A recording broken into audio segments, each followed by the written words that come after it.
안녕하세요. 오늘은 정책자금 이야기를 조금 다른 각도에서 해보려고 합니다.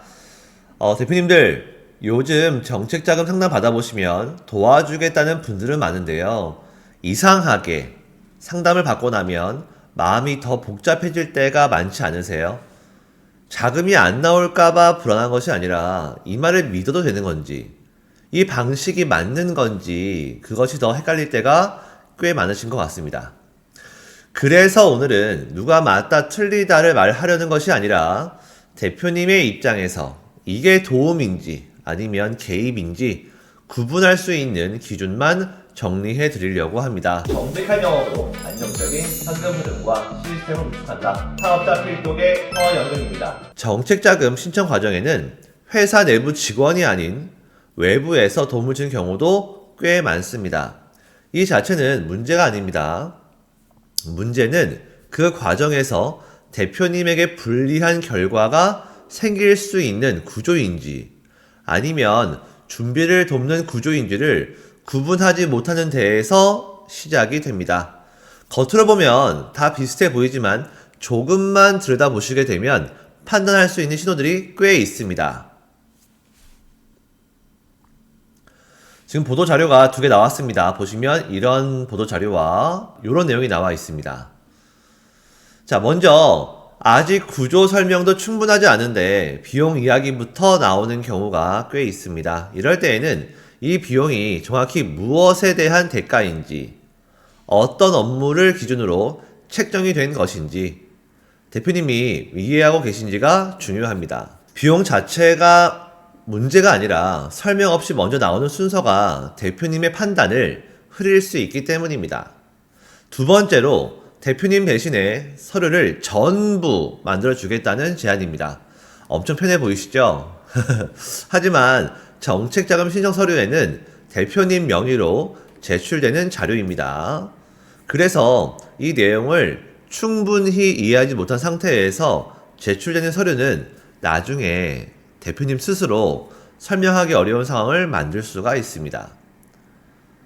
대신 작성해 주는 것이 문제가 아니라 대표님이 그 내용을 명확히 알고 있느냐가 핵심이 되겠습니다. 세 번째는 가능하다, 어렵다는 말만 있고 이유 설명이 없는 경우입니다. 정책자금은요, 결과보다도 과정도 너무나 중요합니다. 왜 지금은 어려운지, 어떤 기준이 부족한지, 그러면 어떻게 준비하면 되는지 이 명확한 설명이 있어야 대표님도 판단을 하실 수가 있습니다. 된다와 안 된다만 반복하시게 된다면 대표님 입장에서는 선택이 아니라 기대에 맡기게 됩니다. 네 번째는 제도 설명보다 사람 이야기나 관계 이야기가 앞서는 경우입니다.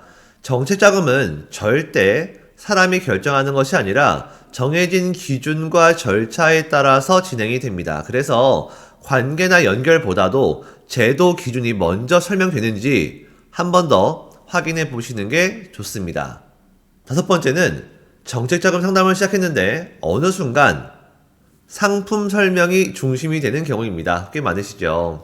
이때는 자금 상담이 목적인지 대표님이 다시 한번 잡아주셔야 합니다. 상담의 흐름이 대표님의 목적과 부합하는지, 중심이 흔들리고 있지는 않은지 점검해 보셔야 합니다.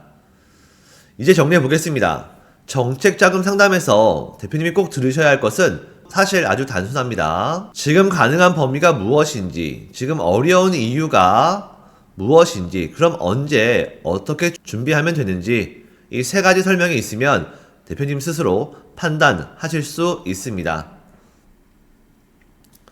이 설명이 없다면 그 상담은 대표님에게 선택지를 주기보다는 결정을 맡기게 만드는 구조일 수도 있습니다. 오늘 영상은요, 누군가를 폄훼하거나 평가하거나 특정 방식을 비판하는 목적이 아닙니다. 대표님이 정책자금 상담 받으실 때 조금 더 편안하게, 조금 더 주도적으로 판단하실 수 있도록 기준 하나를 정리해 드리고 싶었습니다. 정책자금은 급할수록 사람을 믿기보다 구조를 믿는 것이 중요합니다. 오늘 내용이 대표님의 판단에 조금이라도 도움이 되었으면 좋겠고요. 그걸로 충분합니다. 자, 지금부터는 제가 상세하게 이런 부당 개입에 대한 유형 말씀드릴 수 있도록 하겠습니다. 먼저 부당 개입이란 보시게 되면 정책자금 신청 업체에 재직하지 아니냐 하면서 정책자금 신청 및 대출 과정에 있어 중소기업의 피해를 유발하고 정책 목적을 훼손하는 행위를 말합니다. 그래서 보시면 여기에 총 6가지 유형이 나와 있어요. 첫 번째는 계약 불이행이에요. 성공 조건부 계약을 체결을 하고 수수료를 선지급을 받은 후 대출 실패 시 선지급금 반환 청구에 응하지 않는 경우를 말하고 있습니다. 두 번째는요, 대출 심사 허위 대응이에요. 재무제표 분식, 사업계획 과대 포장 등 허위로 신청 서류를 작성하고 수수료를 수령한 경우가 되겠습니다. 허위 대출 약속.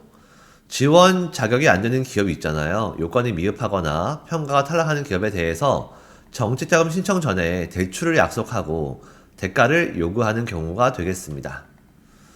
지원 자격이 안 되는 기업을 대상으로 정책자금을 받아주겠다라고 하면서 대가를 요구하는 경우예요. 그 다음에 부정청탁. 정부기관, 중진공 직원 등과의 인적 네트워크를 통해서 정부기관, 중진공 직원 등과의 인적 네트워크를 통해 정책자금 지원이 가능하다라고 약속하시는 경우 있죠. 이런 경우 안 됩니다.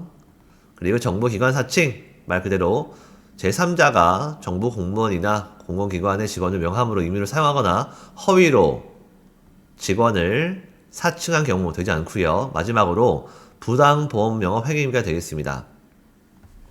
가장 많을 수 있어요. 보험계약 모집 시 보험계약자에게 정책자금 신청 등을 대행해 주거나 대행을 약속하고 보험을 모집하는 경우가 되겠습니다. 그래서 중진공 사이트를 가시게 되면요, 제일 먼저 이렇게 나와요. 컨설팅 대가로 보험 가입 강요, 신청서 허위 작성, 정책금융기관 사칭 등으로 나와 있습니다. 대표님들께서는 이런 내용들을 보시고 내가 도움이 필요했을 때 만나는 사람이 이런 사람이 아니기를 바라겠습니다. 대표님께서 사업하시는 데 있어서 조금이라도 도움이 되었으면 하는 바람입니다.